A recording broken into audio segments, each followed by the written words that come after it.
Jérémie, chapitre 1. Parole de Jérémie, fils de Hilkija, l'un des sacrificateurs d'Anathoth, dans le pays de Benjamin. La parole de l'Éternel lui fut adressée au temps de Josias, fils d'Amon, roi de Juda, la 13e année de son règne, et au temps de Joachim, fils de Josias, roi de Juda, jusqu'à la fin de la 11e année de Sédécias, fils de Josias, roi de Juda, jusqu'à l'époque où Jérusalem fut emmenée en captivité au 5e mois. La parole de l'Éternel me fut adressée en ces mots. Avant que je t'eusse formé dans le ventre de ta mère, je te connaissais, et avant que tu fusses sorti de son sein, je t'avais consacré, je t'avais établi prophète des nations. Je répondis, ah, Seigneur éternel, voici, je ne sais point parler, car je suis un enfant. Et l'Éternel me dit, ne dis pas, je suis un enfant, car tu iras vers tous ceux auprès de qui je t'enverrai, et tu diras tout ce que je t'ordonnerai. Ne les crains point, car je suis avec toi pour te délivrer, dit l'Éternel. Puis l'Éternel étendit sa main et toucha ma bouche. Et l'Éternel me dit, voici, je mets mes paroles dans ta bouche. Regarde, je t'établis aujourd'hui sur les nations et sur les royaumes, pour que tu arraches et que tu abattes, pour que tu ruines et que tu détruises, pour que tu bâtisses et que tu plantes. La parole de l'Éternel me fut adressée en ces mots. Que vois-tu, Jérémie? Je répondis, je vois une branche d'amandier. Et l'Éternel me dit, tu as bien vu, car je veille sur ma parole pour l'exécuter. La parole de l'Éternel me fut adressée une seconde fois en ces mots. Que vois-tu? Je répondis, je vois une chaudière bouillante du côté du septentrion. Et l'Éternel me dit, c'est du septentrion que la calamité se répandra sur tous les habitants du pays. Car voici, je vais appeler tous les peuples des royaumes du septentrion, dit l'Éternel. Ils viendront et placeront chacun leur siège à l'entrée des portes de Jérusalem, contre ses murailles tout alentour et contre toutes les villes de Juda. Je prononcerai mes jugements contre eux à cause de toute leur méchanceté, parce qu'ils m'ont abandonné et ont offert de l'encens à d'autres dieux, et parce qu'ils se sont prosternés devant l'ouvrage de leurs mains. Et toi, saint terrain, lève-toi, et dis-leur tout ce que je t'ordonnerai. Ne tremble pas en leur présence, de peur que je ne te fasse trembler devant eux. Voici, je t'établis en ce jour sur tout le pays comme une ville forte, une colonne de fer et un mur d'airain, contre les rois de Juda, contre ses chefs, contre ses sacrificateurs et contre le peuple du pays. Ils te feront la guerre, mais ils ne te vaincront pas, car je suis avec toi pour te délivrer, dit l'Éternel.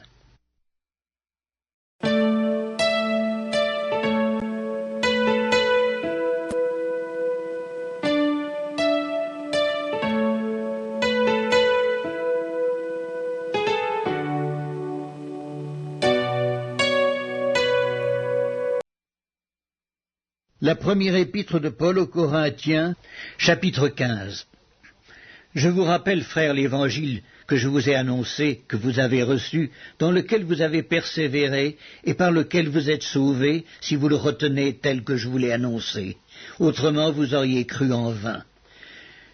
Je vous ai enseigné avant tout, comme je l'avais aussi reçu, que Christ est mort pour nos péchés, selon les Écritures, qu'il a été enseveli et qu'il est ressuscité le 3e jour, selon les Écritures, et qu'il est apparu à Céphas, puis aux 12.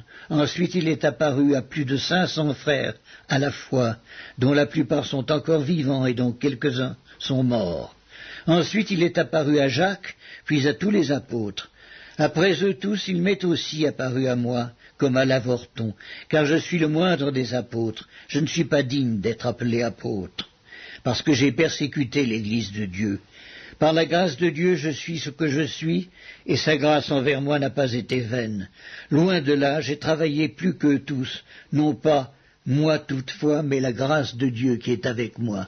Ainsi donc, que ce soit moi, que ce soit eux, voilà ce que nous prêchons, et c'est ce que vous avez cru. Or, si l'on prêche que Christ est ressuscité des morts, comment quelques-uns parmi vous disent-ils qu'il n'y a point de résurrection des morts?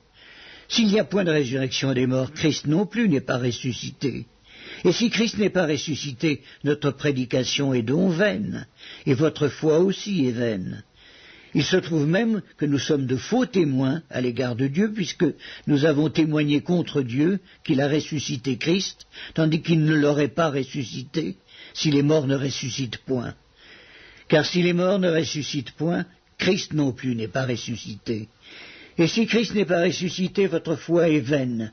Vous êtes encore dans vos péchés, et par conséquent aussi, ceux qui sont morts en Christ sont perdus. Si c'est dans cette vie seulement que nous espérons en Christ, nous sommes les plus malheureux de tous les hommes. Mais maintenant, Christ est ressuscité des morts, il est les prémices de ceux qui sont morts. Car puisque la mort est venue par un homme, c'est aussi par un homme qu'est venue la résurrection des morts. Et comme tous meurent en Adam, de même aussi tous revivront en Christ, mais chacun en son rang. Christ comme prémisse, puis ceux qui appartiennent à Christ lors de son avènement. Ensuite viendra la fin, quand il remettra le royaume à celui qui est Dieu et Père, après avoir détruit toute domination, toute autorité et toute puissance. Car il faut qu'il règne jusqu'à ce qu'il ait mis tous les ennemis sous ses pieds. Le dernier ennemi qui sera détruit, c'est la mort. Dieu, en effet, a tout mis sous ses pieds, mais lorsqu'il dit que tout lui a été soumis, il est évident que celui qui lui a soumis toutes choses est excepté. Et lorsque toutes choses lui auront été soumises, alors le Fils lui-même sera soumis à celui qui lui a soumis toutes choses, afin que Dieu soit tout en tous. Autrement, que feraient ceux qui se font baptiser pour les morts? Si les morts ne ressuscitent absolument pas, pourquoi se font-ils baptiser pour eux? Et nous, pourquoi sommes-nous à toute heure en péril? Chaque jour je suis exposé à la mort, je l'atteste, frères, par la gloire dont vous êtes pour moi le sujet, en Jésus-Christ notre Seigneur. Si c'est dans des vues humaines que j'ai combattu contre les bêtes à Éphèse, quel avantage m'en revient-il? Si les morts ne ressuscitent pas, mangeons et buvons, car demain nous mourrons. Ne vous y trompez pas, les mauvaises compagnies corrompent les bonnes mœurs. Revenez à vous-même comme il est convenable et ne péchez point, car quelques-uns ne connaissent pas Dieu, je le dis, à votre honte. Mais quelqu'un dira, comment les morts ressuscitent-ils et avec quel corps viennent-ils? Insensé, ce que tu sèmes ne reprend point vie s'il ne meurt. Et ce que tu sèmes, ce n'est pas le corps qui naîtra, c'est un simple grain, de blé peut-être, ou de quelque autre semence. Puis Dieu lui donne un corps comme il lui plaît, et à chaque semence, il donne un corps qui lui est propre. Toute chair n'est pas la même chair, mais autre est la chair des hommes, autre celle des quadrupèdes, autre celle des oiseaux, autre celle des poissons. Il y a aussi des corps célestes et des corps terrestres, mais autre est l'éclat des corps célestes, autre celui des corps terrestres. Autre est l'éclat du soleil, autre l'éclat de la lune, et autre l'éclat des étoiles. Même une étoile diffère en éclat d'une autre étoile. Ainsi en est-il de la résurrection des morts. Le corps est semé corruptible, il ressuscite incorruptible. Il est semé méprisable, il ressuscite glorieux. Il est semé infirme, il ressuscite plein de force. Il est semé corps animal, il ressuscite corps spirituel.